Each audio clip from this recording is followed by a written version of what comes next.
Hello বন্ধুরা, সবাই কেমন আছে? তোমাদের সকলকে আমার আরেকটি মিনি ব্লগে স্বাগত। তো এটা হচ্ছে আসামে থাকার আমার 9 নম্বর ব্লগ। তো আসামের নিয়মে বিয়ের কিছুদিন আগে মা মনসার পুজো করতে হয়, তো তার জন্যই আমরা বর্ণালীদের বাড়িতে যাচ্ছিলাম। 22শে ফেব্রুয়ারি সকাল সকাল উঠে ওদের বাড়ির উদ্দেশ্যে রওনা দিয়েছিলাম পুজোর জন্য। তো রাস্তা দিয়ে মেয়েটা আমার সাথে হেঁটে হেঁটে আসছিল, তারপরে এখানে এসে কার্টুন দেখতে শুরু করে দিয়েছে।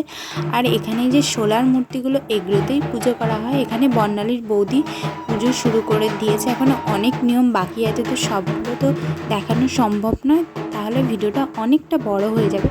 তো একটু একটু করে তোমাদের সাথে শেয়ার করছি। তো তারপরে এখানে দেখো কাকি পুজো করে নিল, তারপরে বর্ণালী পুজো করে নিল, আর আমি এখানে বসে বসে বোর হচ্ছিলাম, খুব বোর হচ্ছিলাম।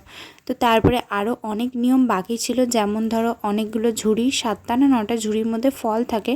তো তার সামনে পদ্মের পাতাগুলো সাজানো থাকে, ওর মধ্যে ফল প্রসাদ দিতে হয়। আর আমি এখানে এই বাচ্চাগুলোর সাথে বসে কথা বলছিলাম, কিন্তু ওরা তোমার কোনো কথাই বুঝতে পারছিল না, আমি ওদের আর্ধেক কথা বুঝতে পারছিলাম না। তো দেখো এখানে ফল প্রসাদ দেওয়া হয়ে গেছে পদ্মের পাতার মধ্যে। তো তারপরে লাস্টে পুজোটা করে নিল, যেটা করে সবাই। তারপরে আরেকটা জায়গায় মন্দিরে গেছিলাম, সেখানেও একটু প্রসাদ দিয়ে এলো। তারপরে কাকি লাস্ট বরণটা করে নিল, আর কাকু এটাকে নিয়ে পুকুরে চলে গেল জলে ভাসানোর জন্য। তো তারপরে আমি আর বর্ণালী গেছিলাম একটু মাঠে ঘুরতে। দেন সন্ধে হয়ে গেছিল বলে বাড়িতে চলে এলাম। সেদিনকে আর বর্ণালীর মামার বাড়িতে যাওয়া হয়নি, ওখানেই ছিলাম।